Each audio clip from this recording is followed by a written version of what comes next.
And I will call the Cass Human Service Zone Board meeting to order.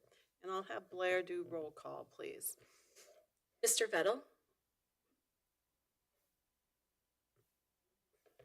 Here. Mr. Steen, Here.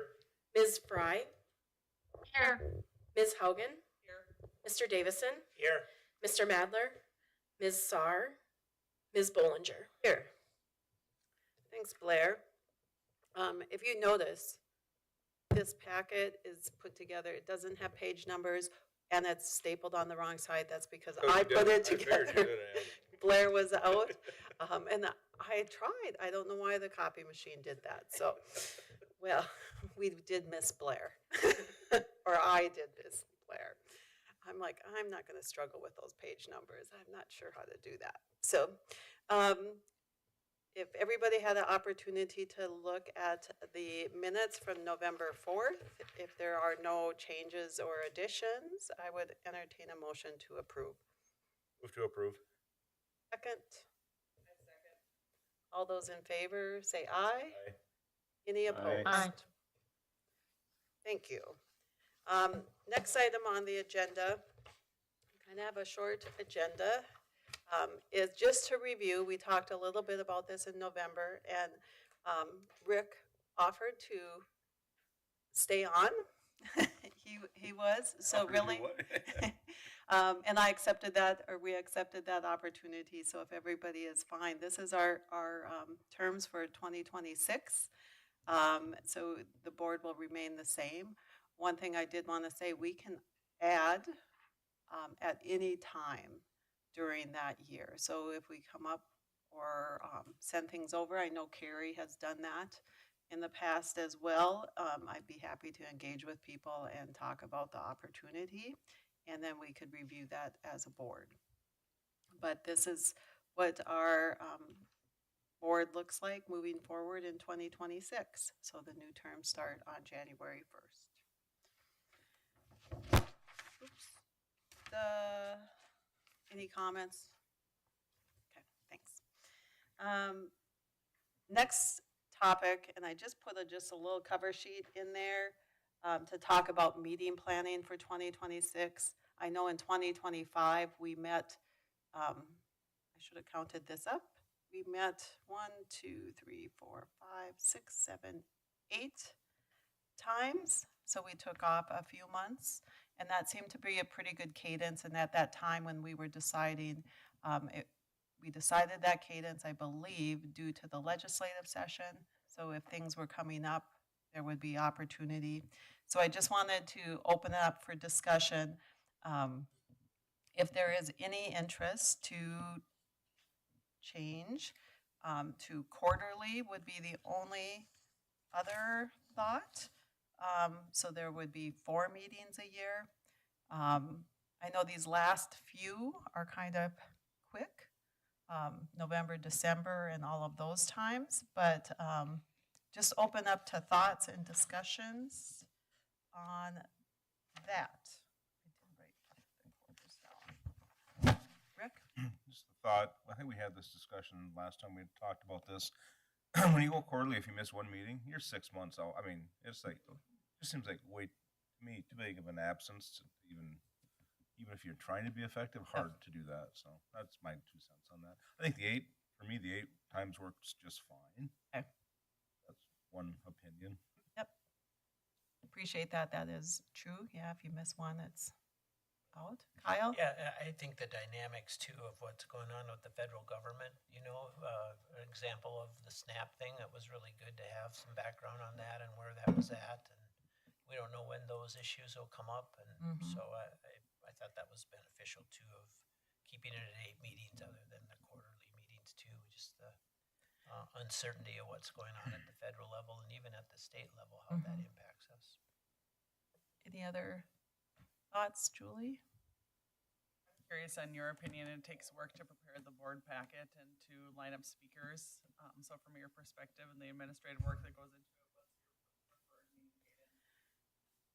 That's a good question. I think this quarterly, the only reason I think about quarterly is because the standards of administration are supposed to be coming out quarterly, although we'll talk about that later. We have not received one yet for the first quarter.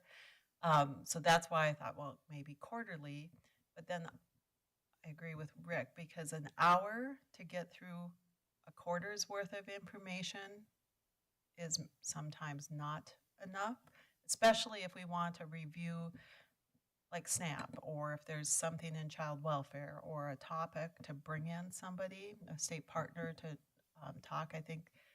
And that was the next opportunity here to talk about engagement. I know we try to spotlight a program and have our managers or team members come and talk about that. And I think that's really good engagement because they're put the boots on the ground.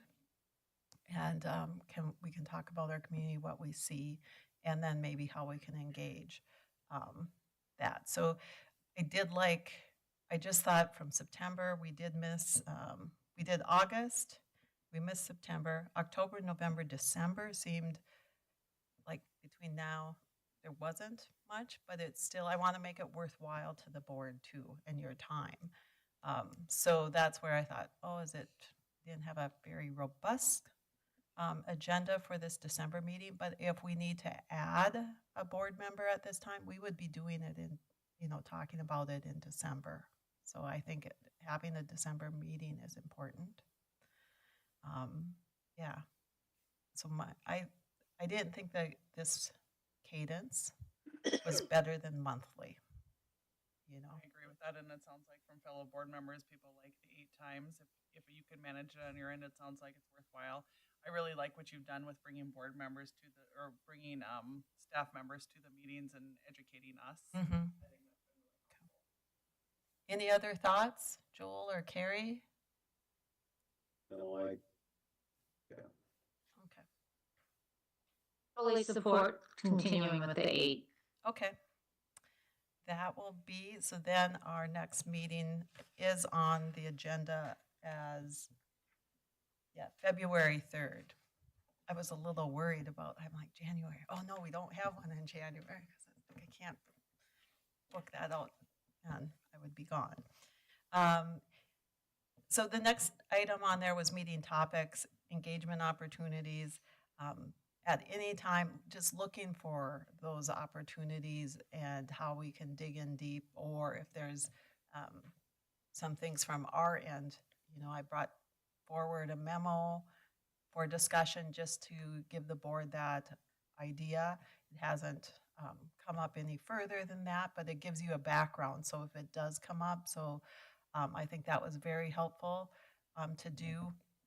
So if there's any other thoughts, I think Jen provided, or everybody, when we had the standards of administration and that cover sheet, and we will have it enhanced with those suggestions, and it will make it more manageable to review it as a board when we get the standards of administration. I'm still not trusting them. So that's it. Any other thoughts on topics or areas of engagement, or anybody you'd really love to hear from? Go ahead, Rick. I think to echo Kyle's comments with, things are going to be changing awfully quicker. And, I think this next year and year and a half, and it just seems you'll find plenty to talk about, I'm guessing. Unfortunately, yes. Yes, or fortunately, it just depends on how you look at that. Well, reach out anytime. I'm available, happy to hear about any questions or thoughts or improvements, open to that. We did last time. How about we have is there a motion to keep the 8 same months for 2026 meeting dates? Yes, so I'd move to keep the current schedule of 8 meetings in 2026, February, March, April, June, August, October, November, December. Do I have a second? Second. All in favor? Aye. Aye. Any opposed? Same sign. Thank you. Then we have the operations report. You can, this being stapled backwards is kind of tricky. Just included in there that we have not received this Q1 standards, so we won't, hopefully we'll have them by February meeting and I'll present them at that time, but we haven't received any.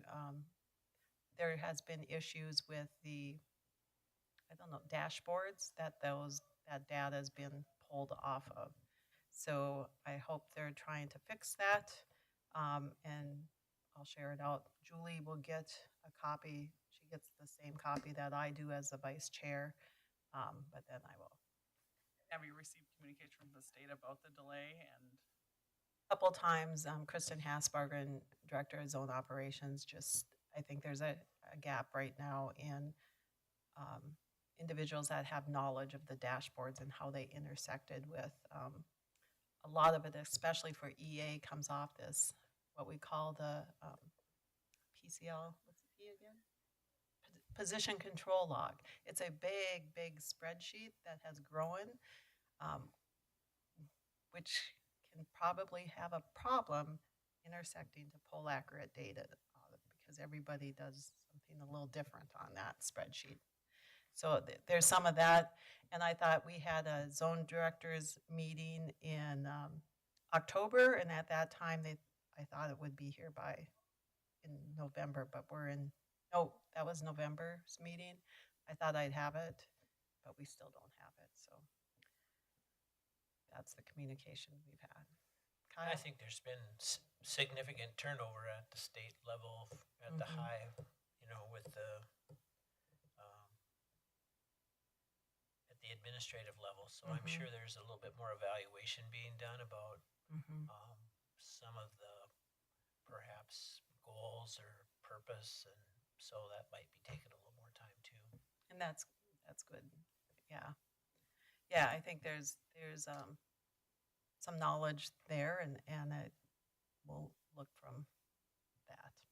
But it's not that we haven't received it and we're not sharing it out, or that we have received it. The other thing that we've been working with JLG and engagement with, we've had 2 meetings related to the space over in the annex and what that is going to be. And JLG is wonderful to work with. I visited with Robert as well. About a couple weeks ago, we had the opportunity to have a third sit down because they presented what the zone space would look like, and there are it's fine for current. I'm a little concerned for growth in that space assessment. When the county first started going through it, there's been some, I don't want to say changes, but some FTI, federal tax information related to economic assistance that we have to have safeguard and restricted areas and things like that for those workers. So some of those things have changed. Plus, if we want to right size, our work involves people, serving people. So if the county is going to increase by Cass County, the projections I think that I found was approximately 20% by 2040. That relates to me that our zone staffing will increase some for that. And that's where I visited with Robert a little bit. Want to be a team player, but I have concerns about where are we going to be even in 5 years? Because we need some space for that. If that's 10 more employees, if that's 5 more, we have some space issues now. So just wanted to bring that to your attention. And then economic assistance, the FTI, because the feds will come out and do some looking at that. And we are, well, I can't say that our zone would be looked at, but they will probably fly into Fargo or Bismarck, so we were one of the bigger zones. You can read about, there was a Human Service Director Association in Bismarck meeting last month. And I want to bring attention just on a level for zone camaraderie. We have a group that anybody can participate in as much as they want. It's called the Bliss Brigade. And in November, they hosted a Worksgiving. And I should have got pictures in here, but I didn't get that done. Maybe I'll send them out. It was a lovely event. People, there was lots of food. It was relaxing and quiet and engaging.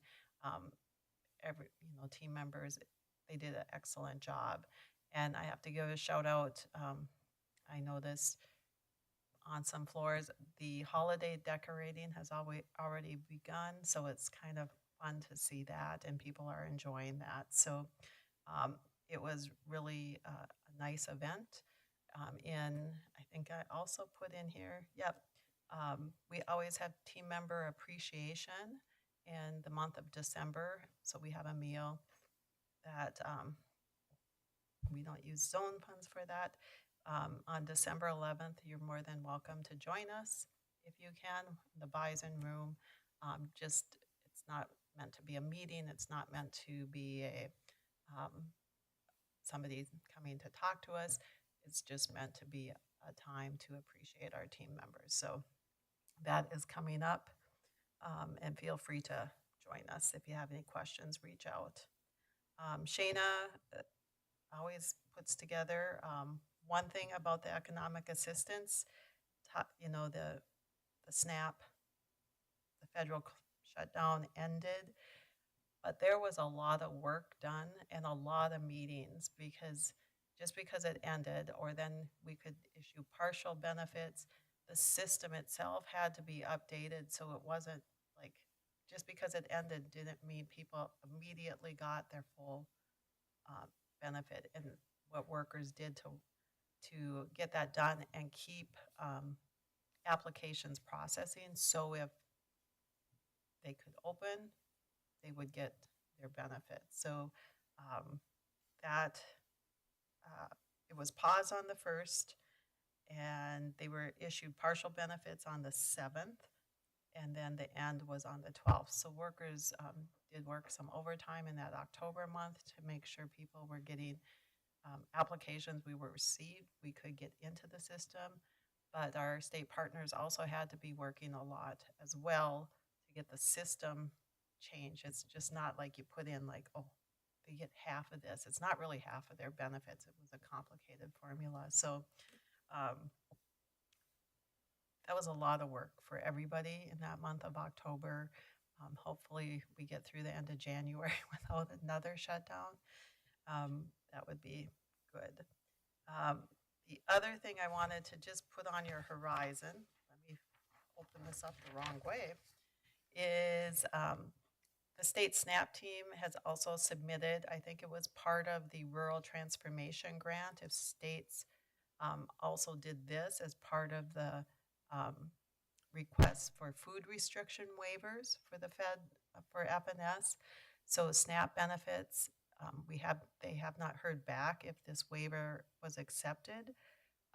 It was submitted in October, and this would limit using SNAP benefits for the purchase of items like candy, confectionaries, baking ingredients, chocolate, candy-coated nuts, soft drinks, energy drinks, and those sorts of things. So that could be a potential impact to families served by SNAP, and also vendors, the grocers and convenience stores. It would be implemented in July if that happened. Marshmallows were on that list, which I found interesting because I'm like, how are you going to make Rice Krispie bars? Maybe there's another way. So there is that. Any questions, comments? Other than that, then we have the dashboard. I should ask, I don't want to put Chris on any updates, family services, other than, yes, I did print that out. I'm going to just share those stats that you just, if that's okay.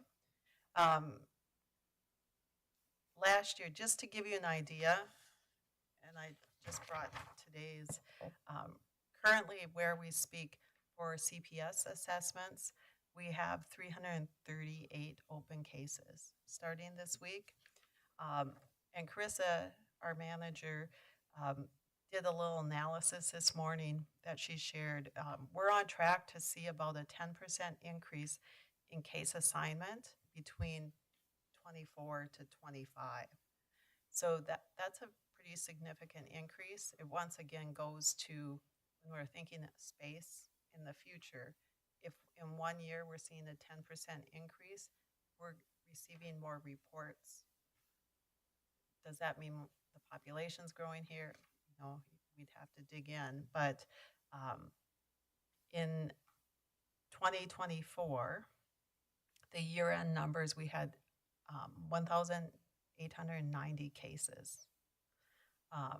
We had additional reports of 873, and we closed 1,674 cases. This is in CPS, the assessment part of child welfare.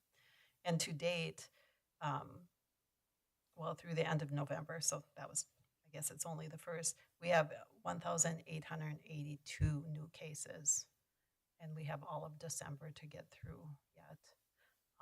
There was a period of time about a week, the end of October, beginning in November, we had about, was it 17 placements? So yeah, it was a lot of placements. I'll just, and feel free to chime in. We've grown a team. There's still, we still have lots out at child welfare training, which runs a week time, so that impacts the rest of the team. But we have trainers now, we have placement coordinators. So it really helps in those times to provide some stability, at least when that case and that flow keeps coming in. And I believe if you look at the trajectory in the past, we'll keep going up through the end of the school year, basically. So thanks, Carissa, for these.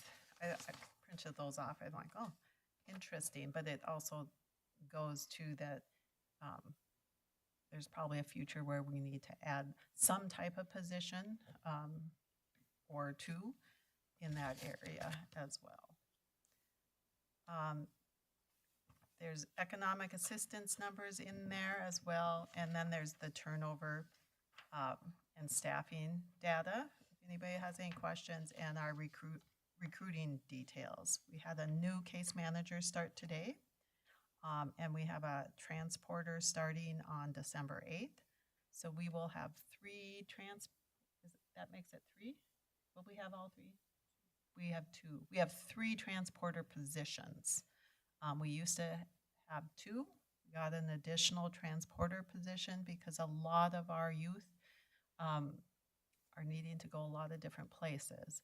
So it makes more sense to hire transporters than to have our case managers being the transporters. It gives them more time to do their work, and then it provides some stability for our staff. But there's, even in Cass County, there's a lot, like you have to take Joey from this home and they're at school in who knows where, even the other side of town.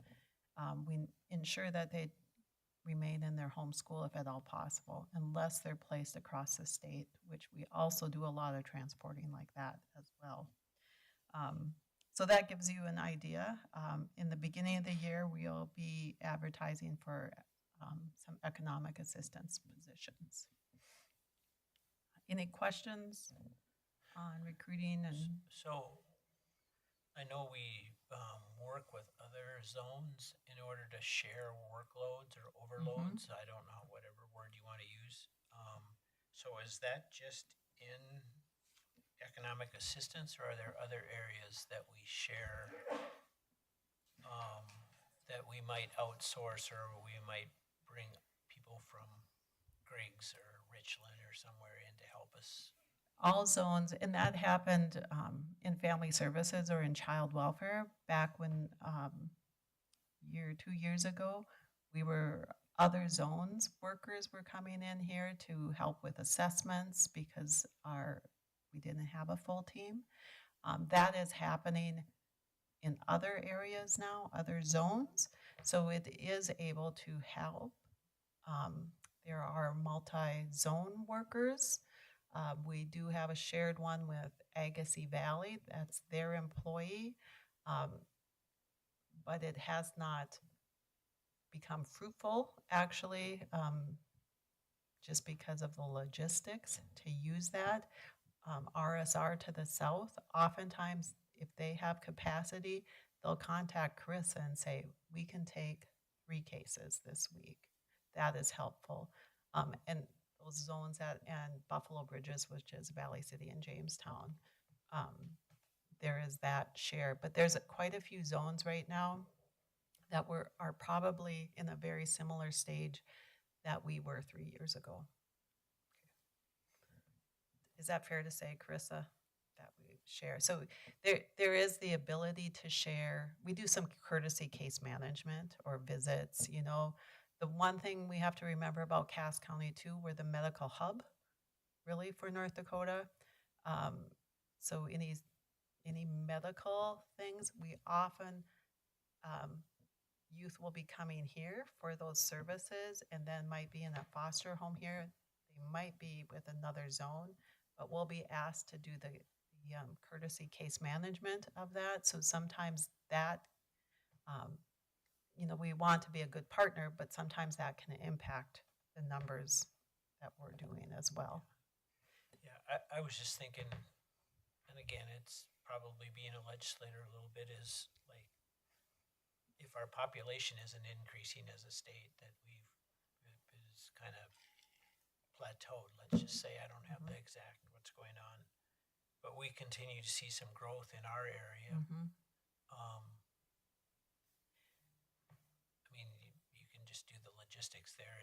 It's like, we can grow here, but if the capacity isn't needed in other places, how do we keep looking at that as a state and managing that? I know the Directors Association has been talking about these multi-county workers. I think that's what they call them. My input to some of that is it would make, from my perspective, more sense to have, to overstaff in those larger zones, Right. to triage them out to smaller zones, because then we would have capacity. I believe the association's going a different route. I'm only one vote, or our zone is only one vote, that it's smaller zones wanting the multi-county worker. But then I just think if you have bigger populations in a larger zone, it's easier to triage some workers out rather than say that's their third worker and Susie's gone and Sam's gone, and then that worker wouldn't be able to go out to another zone or to another place and spend for 3 days. So there's discussion of that, and I think it's very doable, but I think we have to think to do it more regionally or in the larger areas that have the capacity to bring it on and the volume to train up workers.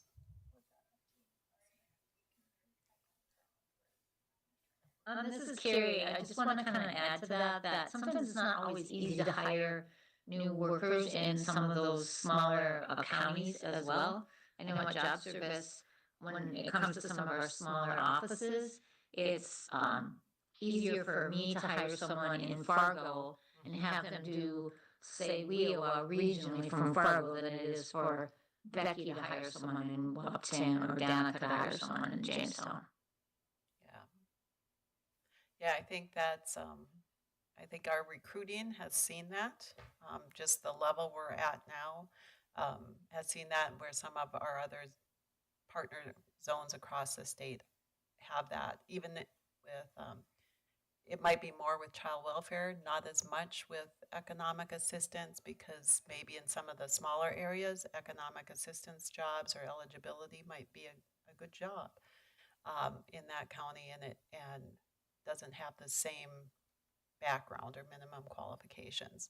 One thing Samantha reminded me to the association, I missed the October meeting or all of the October meeting, but the Directors Association did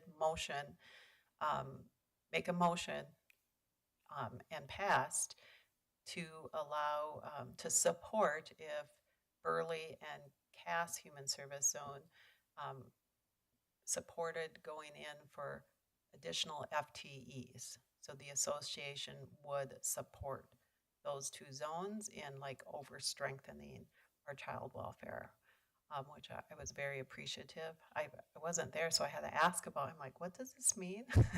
So I think that is important because we have to take all positions to the FTE committee to get approved before we move forward with them. Any other, Rick? Just one comment, the very last page of the stats, we got a lot of good information there on economic assistance. And since we're not gonna be meeting again until February, would it be possible to take these last two sections about the number of benefits, the cost of benefits, and who's receiving them, and just make a comparison for 25 versus 24? These very last Yeah, yep, sections. yep.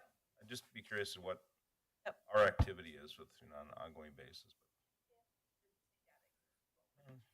Sometimes the data doesn't I get it, change. Yeah, yeah. dollars shouldn't change. The dollars that what we spend, right? Maybe You not. you would think, yeah. Yeah, we'll look at If it's, that. if it's Yep.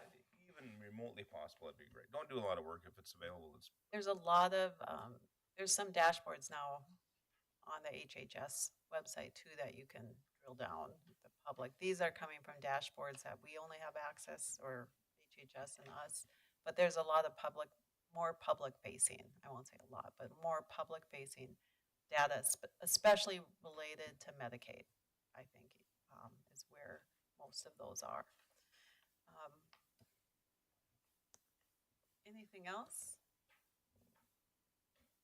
Any comments from either of you? Yeah, managers are behind there.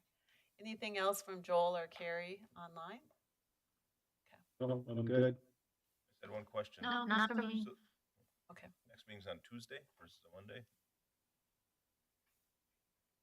Maybe Was I looking at my calendar wrong? it's February 3rd. No, it should be a Monday. Well, then it's February 2nd. We will get the right date. Am I on? Was it second or third? I have to pull up the calendar. It should be the first Monday. It should be the second. Yes, I was off. Right, second. February 2nd. She really did miss you. I thought I caught, because first I had January down there. Maybe that's what I was missing. Yeah. I'm like, no. Any other questions, thoughts? I'll wish you all a happy holidays, a warm December, hopefully, and no snow. That's just, it took me the other day, just like a side note, that Tuesday, I got out of a meeting about a little bit before 4 with Samantha, and I thought, I think I'm going to try to get home before it gets dark. So I'm going to leave now. I got out to the highway and they closed it on me. I got home about 6 p.m. It was horrible. It was just like, I'm like, really? So, motion to adjourn. So move. All in favor? Any opposed? Thank you.